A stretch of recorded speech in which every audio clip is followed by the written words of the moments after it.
আসসালামু আলাইকুম রহমতুল্লাহ। আপনারা সবাই কেমন আছেন?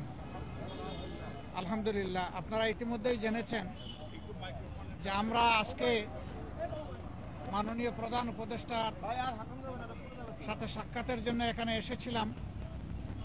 উনি এবং ওনার সঙ্গে অন্যান্য সম্মানিত উপদেষ্টা মণ্ডলী সেখানে ছিলেন, প্রেস উইংয়ের লোকেরাও ছিলেন।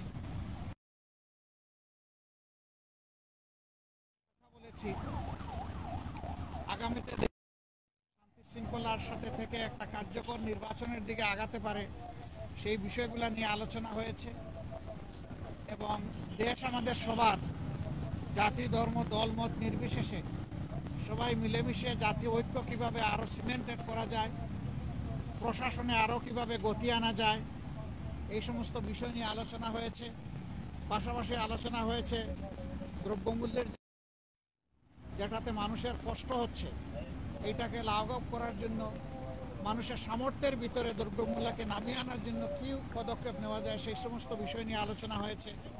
আগামীতে রমজান মাস আসছে, এটাকে সামনে রেখে অসাধু ব্যবসায়ীরা যাতে বাজারে কৃত্রিম সংকট সৃষ্টি করতে না পারেন, এই সমস্ত বিষয়ে আমরা পরামর্শ করেছি। এর পাশাপাশি আইন শৃঙ্খলা পরিস্থিতি নিয়ে অনেক আলোচনা হয়েছে। দেশে সম্প্রতি ঘটে যাওয়া কিছু বিষয় নিয়ে আলোচনা হয়েছে। এই সকল আলোচনায় আমরা একমত হয়েছি যে দেশবাসীকে সাথে নিয়েই দেশকে সামনের দিকে এগিয়ে নেওয়ার চেষ্টা করতে হবে। স্বার্থবিরোধী কর্মকাণ্ডে যারাই জড়িত থাকবে তাদেরকে অবশ্যই আইনের আওতায় আনতে হবে।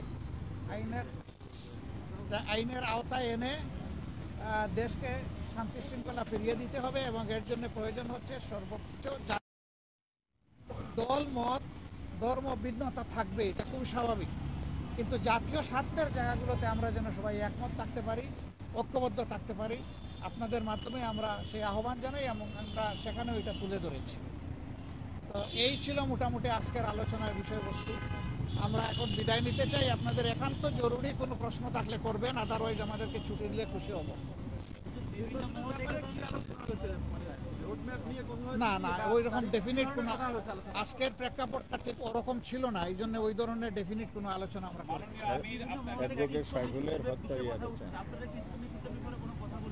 জি, আমরা শুধু ইসকন না, আমরা বলেছি জাতীয় স্বার্থের বিরুদ্ধে যারাই যাবে তাদের ব্যাপারে পদক্ষেপ নিতে হবে।